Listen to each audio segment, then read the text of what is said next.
visitar el estudio, porque es distinto siempre. Decir si no es mejor a ver presencial. Es muchísimo mejor, uno se expresa mejor, hay más calidez para desarrollar ideas y no me gusta la verdad por Zoom. Fue por un imprevisto, pero no vuelve a suceder y nada, pues ya estamos aquí para hablar de economía. Bueno, ¿te la imaginas a Sayuri aquí en una charla de 3? No, yo creo que tendría que durar más de 1 hora así ese programa, podríamos hablar de muchas Sí, porque cosas. me quedó corto el tiempo, la verdad, con Sayuri. Te mandó un saludo durante la entrevista, sabía que vos ibas a estar aquí después de ella. Sí, efectivamente, escuché el saludo. Sayuri siempre tiene palabras muy generosas hacia las personas que ella sigue. Y además es una persona que sabe mucho de economía. Yo tuve la oportunidad de hablar con ella cuando estuve por La Paz. Y sobre todo de historia económica es alguien que sabe bastante. Pero decime de qué no sabes, Sayuri. Sí, es alguien multifacética, la Le verdad. hablas cualquier cosa y siempre tiene algo para decirte, pero lo que me gusta es que sí tiene mucho conocimiento, pero no hace alarde de lo que sabe.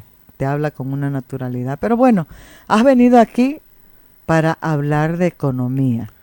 Sí. Y específicamente, ojo, que ya yo vi después otro tema, porque Populi anda sacando información, creo que cada 2 días. Pero quedamos en que íbamos a hablar de qué están proponiendo los diferentes candidatos que están ahí en pugna por las elecciones del 17 de agosto pidiendo nuestros votos. Has tenido la posibilidad de desmenuzar los programas de gobierno que han presentado. Primero un comentario general. ¿Qué tal? ¿Qué tal están esos programas? ¿Bien presentados? ¿Son completos? ¿O han sido hechos así nomás para cumplir con el requisito? Yo he ido directamente a la parte económica. Directo. Básicamente, sí es verdad que he leído casi unos 3 o 4 programas completos, pero he tratado de ir a la parte económica para identificar 2 cosas. Si tienen un buen diagnóstico y después si las propuestas son coherentes con ese diagnóstico. Me ha parecido bastante interesante que sí hay una convergencia en cuanto a lo que está pasando en Bolivia. Plantean que el problema más o menos de la inflación, del tipo de cambio, etcétera, tiene un origen fiscal y monetario. Básicamente lo que siempre hablamos acá, el déficit fiscal del país es enorme y el Tesoro General de la Nación va al Banco Central, le toca la puerta y le pide que imprima dinero. Esa impresión de dinero va al mercado y presiona los precios para arriba. Y en general, casi de las 10 propuestas, todas más o menos explican así el origen de este problema. Excepto el de Eduardo del Castillo, del MAS. Es un desastre su programa, la verdad. ¿Por qué? ¿Qué dice? Básicamente no identifica que ese sea el problema fundamental. Más bien quiere dar un salto adelante. Básicamente dice que hay que consolidar la formación de empresas públicas, la industrialización, el gasto. Se habla de volverlo más inteligente, más eficiente, pero en definitiva no sabe que ahí está el origen central de todos los desequilibrios que después está repercutiendo en los precios y por lo tanto en la vida de las personas. Ese yo creo que es descartable totalmente. El de Morena, el de Jorge Richter y Eva Copa. Empecemos por el oficialismo. Por Eva Copa y Jorge Richter, ¿ya? Perdón, Eva Copa y Jorge Richter. No me gustó su programa porque parece, así sinceramente, bastante... Lo vi muy simple. ¿Improvisado? Incluso parece que yo soy inteligencia artificial. No lo sé. En el sentido de que la redacción es muy general, más o menos un plan, redáctame un plan para un político de izquierda, entonces tiene como esa cosa. En cambio, si tú lees el de Tuto y Samuel, sí parece que Tuto y Samuel te estuvieran hablando, en el sentido de que en el programa se nota el tono con el que hacen las propuestas, etcétera. El de Tuto me sorprendió su diagnóstico, está bastante bien, está muy bien la parte donde hace una radiografía casi en 3 páginas de qué sucedió entre 2006 y 2019, qué pasó en ese periodo que nos llevó a esta crisis y por lo tanto entiende más o menos cuál es el diagnóstico de la situación actual y bien presentado, con datos correctos, etcétera. Me sorprendió, eso sí. Hay algunos datos que dan varios que no son coherentes. Por ejemplo, el resultado fiscal de 2024. Tuto dice 10% del PIB, que es lo más cercano a la cifra que realmente es. Samuel Doria Medina dice 12%, que es una cifra que se lanzó en base a estimaciones, creo que la lanzó el Colegio de Economistas de Tarija, que se habían hecho hace un par de meses, porque todavía no sabemos en concreto cuánto es, porque no hay el PIB de 2024 todavía publicado. Entonces, yo veía ahí me dije, ¿De verdad esta gente no está entrando a las cuentas públicas nacionales y se está copiando esos resultados para armar de lo que sale en la prensa? Y ahí en esa parte sí me pareció poco serio en ese sentido. Como digo, el que más datos sólidos tenía es el de Tuto en cuanto a diagnóstico. Ahora bien, de ese diagnóstico, el salto lógico es plantear el ajuste que Bolivia necesita para equilibrar las cuentas públicas, reducir estos desequilibrios y por lo tanto avanzar a una economía más estable. Y ahí todos sacan reprobado. ¿Por qué? Yo esperaba de los planes económicos una tablita de Excel que tenga lo siguiente. El resultado que hay que corregir son estos 34.000 millones de bolivianos, que es lo que gastó de más el Estado boliviano en 2024. En 2024, solo en 34.000 millones de bolivianos. Financiados por 3 fuentes. Muy poco de crédito externo, emisión de dinero por parte del Banco Central y los fondos de pensiones. Eso ya lo habíamos hablado aquí y las consecuencias que eso tiene, ¿no? Más la emisión de dinero que el uso del fondo de pensiones. Sí, el 2024 sí. Ya. Los años donde se usó muchísima plata de los jubilados fue 2021 y 2022. Básicamente la composición es de cada 10 bolivianos que había que financiar, 1 venía de deuda externa, 7 venía del Banco Central y en torno a 2 de los jubilados. En esos 2 años, 5 bolivianos de esos 10 venían de los jubilados, 4 del Banco Central y 1 de deuda externa. Entonces, ahí ya me salieron a deber. Yo esperaba que hagan lo siguiente. Esta es la meta, estas son las partidas puntuales, esto es cuánto representa en relación al presupuesto y este es el resultado fiscal que vamos a dejar especificando qué partidas. Hay ideas muy genéricas en cuanto al ajuste. Revisar empresas públicas, ver cuáles son viables, cuáles no, pero no hay una partida concreta que sería, dejemos que el gobierno central deje de transferir directamente dinero a estas empresas para convertirlas en viables y eliminemos esa transferencia. Eso en concreto sería 13.000 millones de bolivianos, que es lo que ahora el Tesoro le da a las empresas por gracia, básicamente. Y eso se contabiliza en relación al déficit. Yo esperaba cosas así. Subsidio a los hidrocarburos. Voy a quitar el 80% y el 20% para transporte. Representa tanto. Empleados públicos. Mi reducción, por ejemplo, Tuto dice reducir de los ministerios actuales, si mal no recuerdo, a 12 o 17. El impacto en el presupuesto es este y por lo tanto el resultado va a ser este.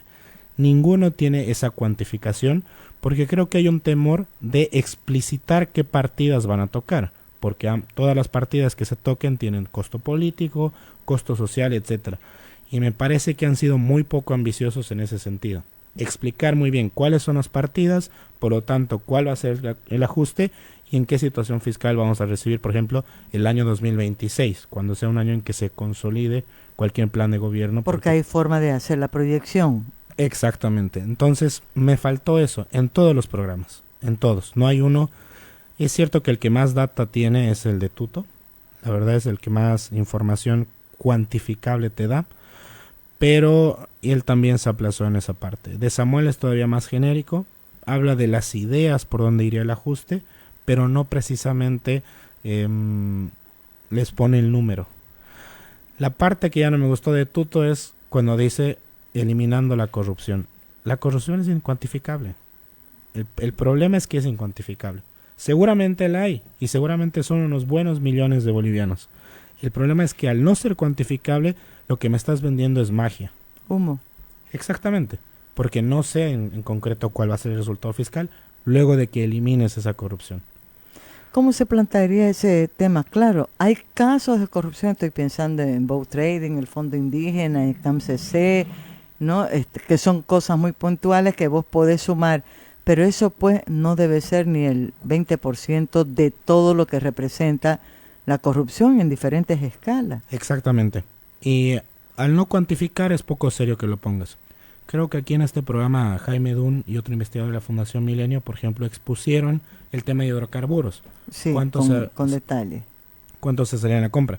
Eso es, por ejemplo, un impacto cuantificable de la corrupción que podías haber incorporado en tu cuantificación.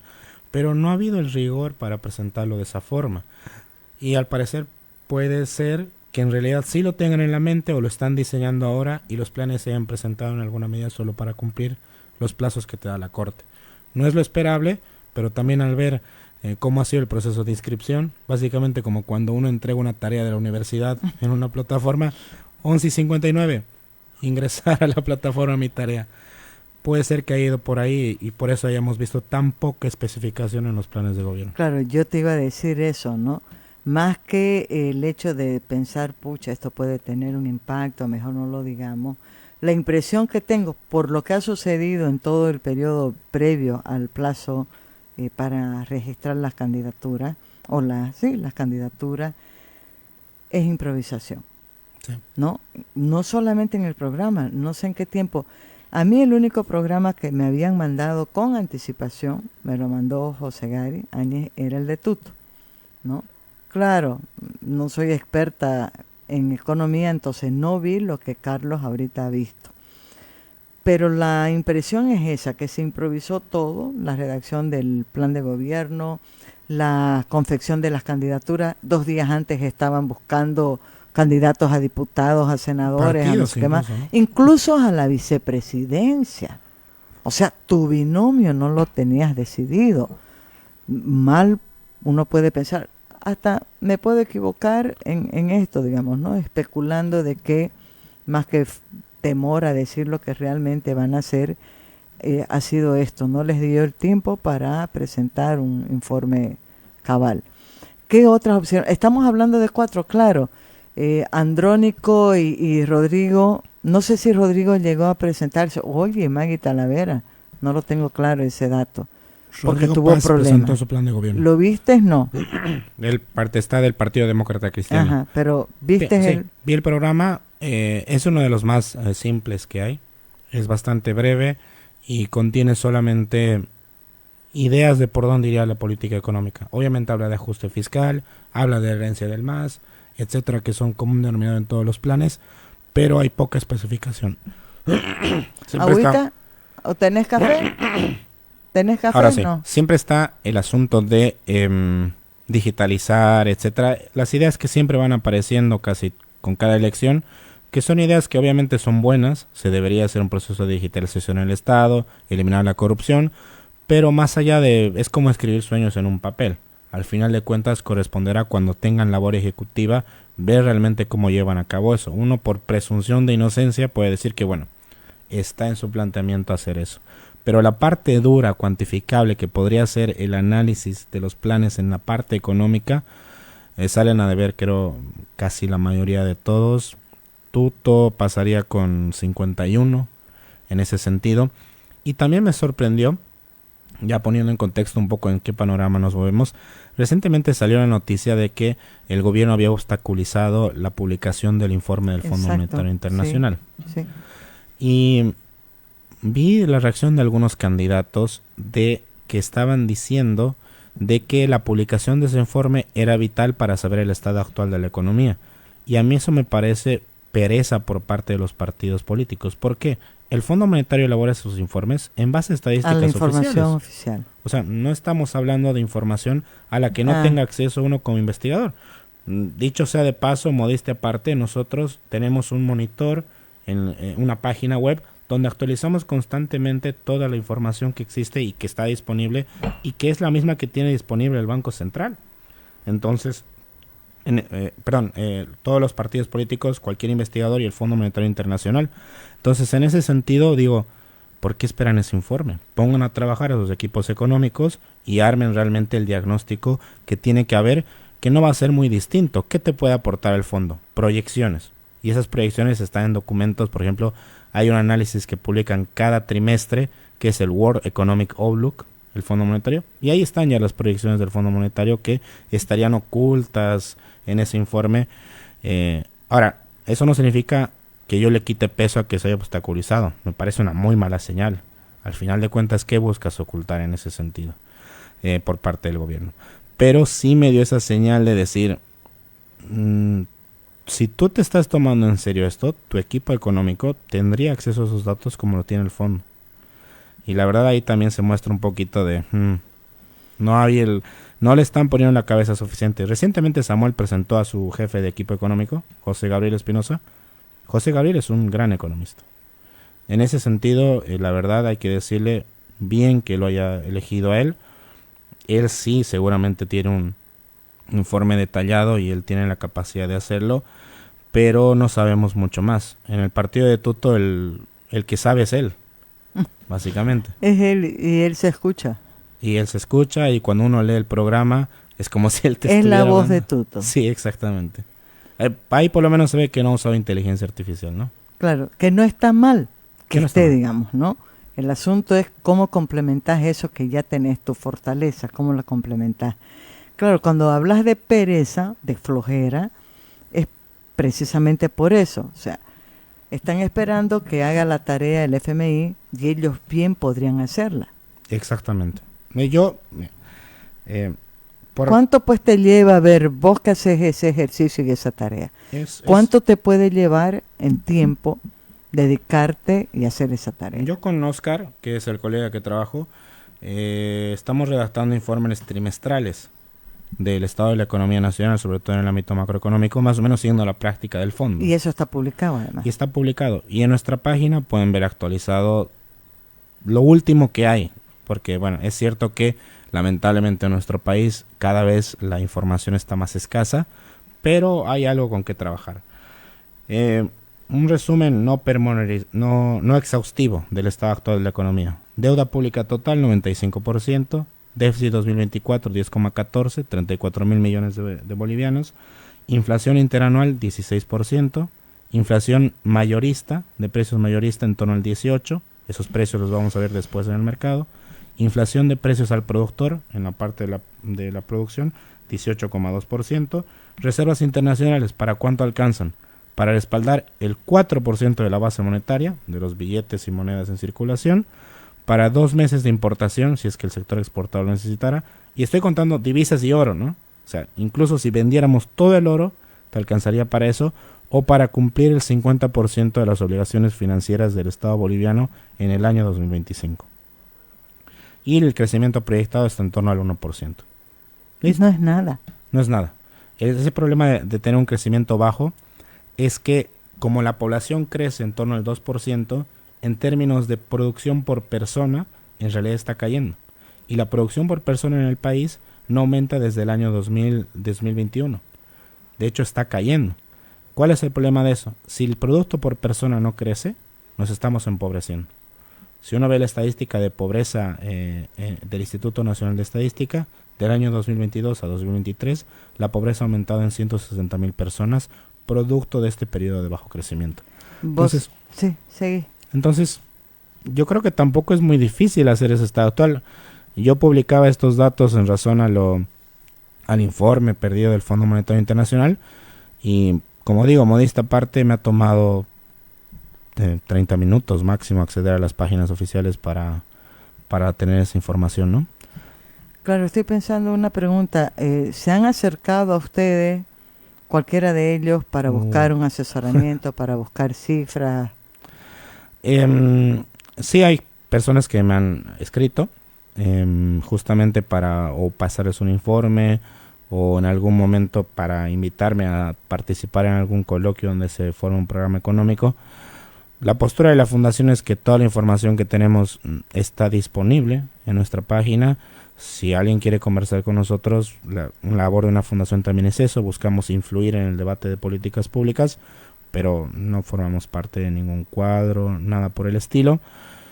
Y a mí me gusta estar en ese de comunidad. Hablábamos de que Sayuri tiene la facilidad de decir lo que quiera, en parte porque esa parte es libre. Exactamente.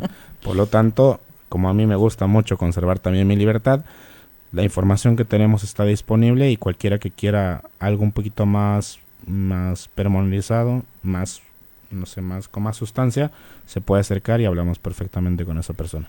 Claro, yo justo le iba a pedir a Carlos que nos compartiera estos datos que tienen que ver con la inflación porque es el último trabajo que han hecho, ¿no? Y a propósito de lo que hablabas ahorita del aumento de la pobreza, del tema de los precios, el jueves justo tuve una conversación con Carla Cordero, que es analista en políticas sociales de la Fundación Jubileo. Y ahí salieron temas que son preocupantes y acá te voy a hacer la pregunta y tiene que ver con esto, con el nivel de pobreza. Dice, ¿cómo se está empobreciendo la clase media? Y la incidencia que dice, siempre la clase media es la más golpeada en crisis como esta. Y me daba el dato que además no corresponde a las cifras que está dando el gobierno, no te está dando las cifras reales, de que la pobreza en el área rural, según las cifras oficiales, estaría en 58.8%. O no aparecen en las cifras oficiales, eso es lo que dice. Y en el área urbana, 35%. Pero un tema de fondo, y aquí la pregunta en los programas, es que hay en este momento una incidencia grave que uno no la mide, digo, nosotros, comunes, que cómo la gente del campo está dejando su producción, sus chaquitos, para venirse a las ciudades y ver cómo sobreviven. Y me decía Carla, nadie está midiendo el impacto que eso va a tener en la seguridad alimentaria, por ejemplo, ¿no? En temas como estos, que son bien puntuales y que son actuales, hay propuestas, están considerados estos temas ahorita que estás diciendo que parece que no están en el detalle. Yo creo que sería exigirles mucho. Ahorita sabemos que la medida más urgente es parar la crisis, la inflación de precios. Creo que se han concentrado en eso en el área económica.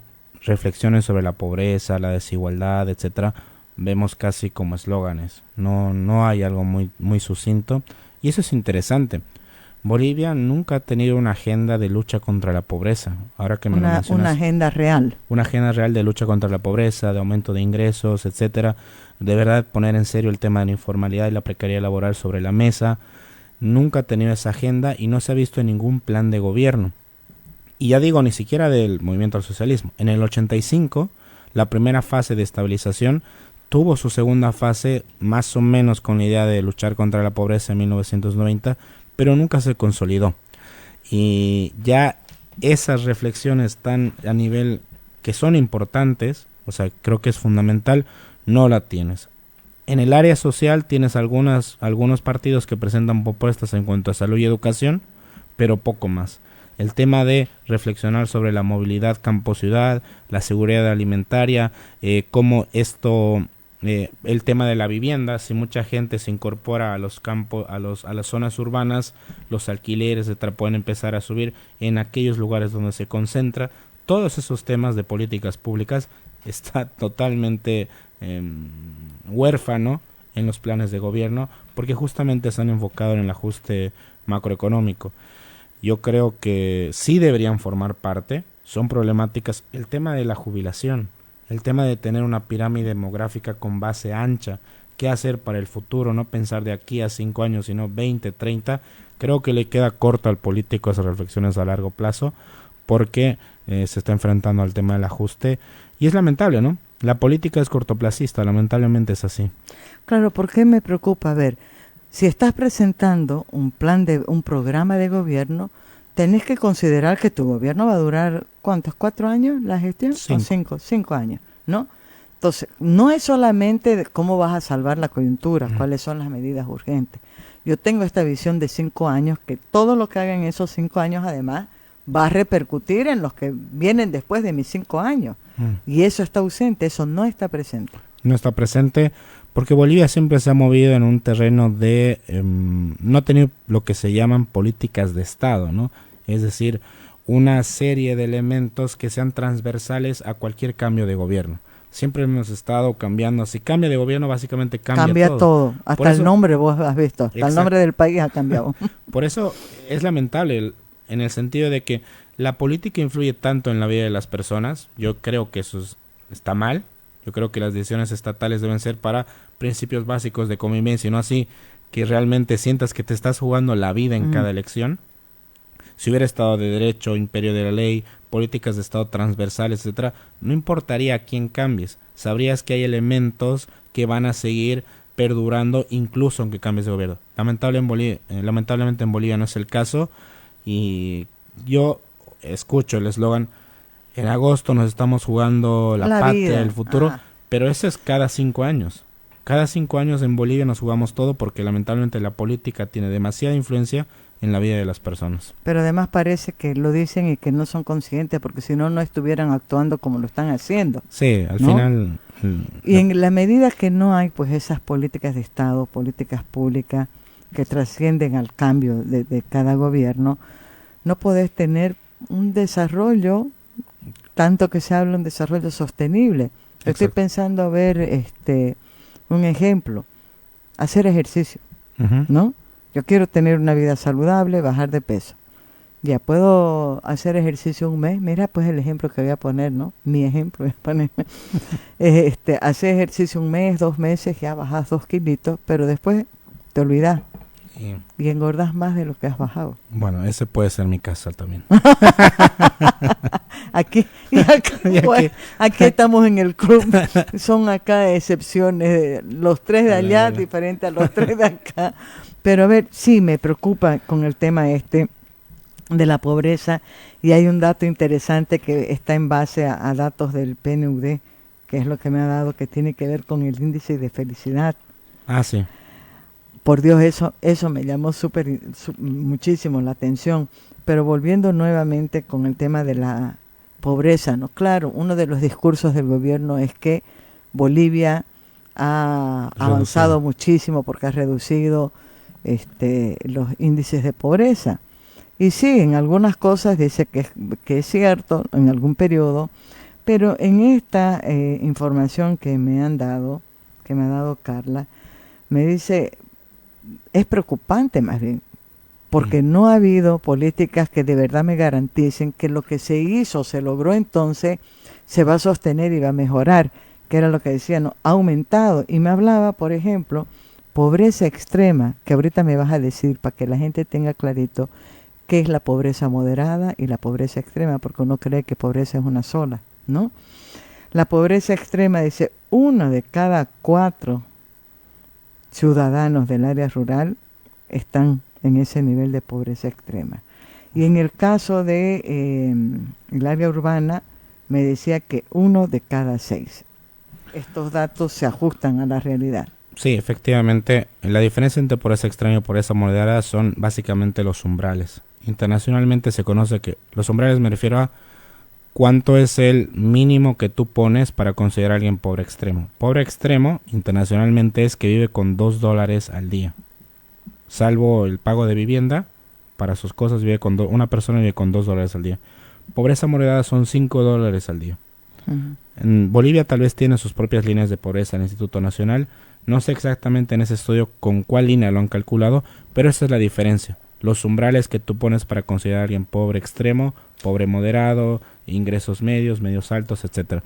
Entonces, sí, efectivamente esos datos son preocupantes y los periodos de inflación tienden a disparar la pobreza de los hogares más vulnerables porque no tienen la capacidad los hogares pobres de ahorrar y protegerse de la devaluación del boliviano en cualquier otro activo. Claro, viven al día, ¿no? Exactamente. Yo, para analizar el impacto del salario mínimo este año, vi la estructura de salarios de todo el país, que en base a las encuestas de hogares. El 57% de los asalariados dicen que viven con 2.400 bolivianos de pago mensual o menos. El 57% viven por debajo del salario mínimo, del anterior salario mínimo, uh-huh, no del actual. Entonces, es gente que no tiene para ahorrar. Con 2.400 al mes, si una persona tiene solo un asalariado en esa familia, te alcanza para vivir y poco más. Y eso, considerando de que no te has enfermado, de que tus hijos, no sé, que no has tenido un accidente, de que tenés casa propia también, ¿o no? De que tenés casa propia también, porque si no el alquiler te come casi la mitad de ese. En el mejor de los casos estoy hablando de la mitad, si vives bastante lejos, por el 8º anillo por lo menos. Un alquiler está en torno a 2.200 de una casa para 3-4 personas afuera del 8º anillo. Entonces, eso ya te comió todo el salario. Si 2 personas trabajan con ese salario que digo de 2.400, un salario se irá al alquiler y el otro salario se irá a la comida. Entonces, esa gente no tiene capacidad para protegerse de la devaluación. Ni siquiera tienen la capacidad de hacer la estrategia de comprar por quintales, por ejemplo, en un mes. Uh-huh. Porque eso también implicaría un gran flujo de dinero que tendría que ir para comprar ese mes.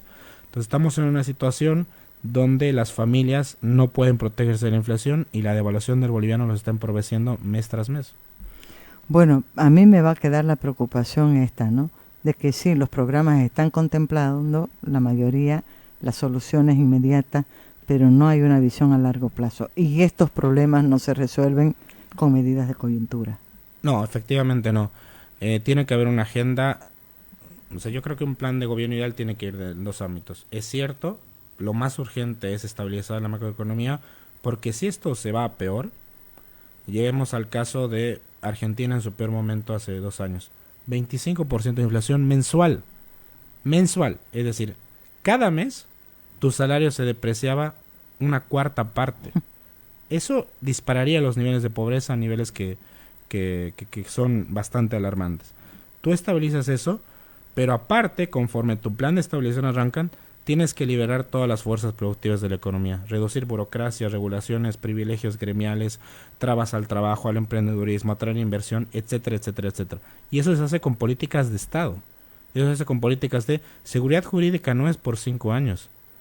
El inversor que viene quiere asegurarse de que no va a venir un nuevo gobernante y la seguridad jurídica va a cambiar porque otra persona está ahora gobernando. La seguridad jurídica es a largo plazo, porque la gente viene a ser empresa no por 2, 3, 4 años, no viene con la perspectiva de cerrar, sino a 20, 30, 40 años. Esas inversiones solo se dan con políticas de Estado, con independencia de los poderes públicos. Y eso no se demuestra pues con la actual infraestructura institucional que tenemos. Yo sé que David ya me ha mostrado tiempo, así que te voy a hacer 2 preguntitas y te voy a pedir, como pedí de lo de Susana, ¿no? En una línea que me des la respuesta. Lo primero es, ¿cuáles crees que son las preguntas que faltan? Mira, quiero que él me haga la tarea, soy también floja. ¿Cuáles crees que son las preguntas que están faltando en este momento a los periodistas, desde los medios de comunicación, a los candidatos, pensando en estas carencias que has apuntado? Y segundo, estoy pensando en el drama que vive Davico y como él mucho. Tu sueño de la casa propia porque tenés esta idea. Prefiero pues pagar mi crédito al banco que estar pagando un alquiler que no voy a ver nunca. O sea, me voy a quedar sin plata y sin casa. Pero en una situación como esta no alcanza el dinero que ingresa para la casa, para pagar tu préstamo y para cubrir tus necesidades básicas, considerando eso, que estás sanito. ¿Qué consejo le daría a Davico y a la gente que está en una situación como esa? Son 2. Sobre las preguntas, ¿qué partidas piensas tocar para hacer el ajuste? ¿Cuánto significa en términos del déficit actual? Y si vas a conservar déficit, ¿con qué lo vas a financiar? Son 3. Y por el largo plazo, realmente, ¿cuál es tu agenda para tener inversión, aumentar la productividad en política laboral, etcétera? Y si tiene un plan para eso, si ha reflexionado siquiera en estas políticas de largo plazo. En la parte 2 es más complejo, ¿no? Sé que suena intuitivo decir que siempre conviene pagar el crédito de la casa que el alquiler, pero recordemos que comprar una casa es invertir capital en algo. Te estás prestando para invertir en algo, en una casa, cuyo flujo de rentas de esa inversión son los alquileres que vas a dejar de pagar por el servicio habitacional. Si tú puedes agarrar ese capital y meterlo en un negocio que te asegure mayor rentabilidad que ese alquiler que dejas de pagar, es más conveniente el alquiler que la casa. Y capitalizar un negocio de inversión que te dé flujos más altos que ese alquiler. Por eso, consejos de inversión son muy complicados de dar para un economista, porque el que te dice que sabe qué tiene que hacer cada persona está mintiendo. Es humo también. Es un charlatán. Ahora bien, creo que el mejor consejo que le podemos dar a la gente es buscar activos refugio actualmente. ¿Qué son los activos refugio? Dólar. Mira, yo le digo cortingo y ya te prometo que es la última. Dólar. Eso es, al final de cuentas, el dólar, aunque esté muy caro, siempre va a cotizar al precio del dólar. ¿A qué me voy? Es imposible perder. Ahora, uno tiene que diferenciar entre ahorrar e invertir también. Ahorrar es proteger valor, patrimonio. No quiero que se deprecie lo que tengo. Invertir es arriesgarse. No sé si voy a ganar y si voy a perder. Si no tienes nada que perder, arriésgate. Si tienes mucho que perder, alguien de clase media que está viendo esto, ahorra, asegúrate. No te arriesgues tanto. Si tienes familia, peor. Entonces, es ahí por donde va la cosa. Mira de bonito. La próxima va a ser puro consejo, va a ser un consultorio, ¿puede ser? Un consultorio. Vamos a preguntar, vamos a lanzar preguntas que le gustaría hacer a la gente y te vamos a invitar a ver para Creo que eso es lo que más necesita ahorita la gente. Y sinceridad por parte de la política. Por eso te voy a traer a vos, pues. Ya. Gracias, querido Carlos. Gracias. Muchísimas gracias de verdad por este tiempo. Ya sabes, presencial, por favor. Siempre. ¿Ya? Carlos Arandel es economista, es analista en la fundación, no la voy a equivocar, no le voy a cambiar de fundación todavía, en Populi. Gracias, querido Carlos. Nos vamos escuchando. Estamos románticos, te cuento ahora. Me estaba escuchando los temas. Sí, ¿sabes por qué? Que venga por lo menos un alivio. Nos olvidamos un ratito de los temas densos y escuchamos a Noa cantando La vida es bella. La vida es bella a pesar de todo y de todos. Vamos.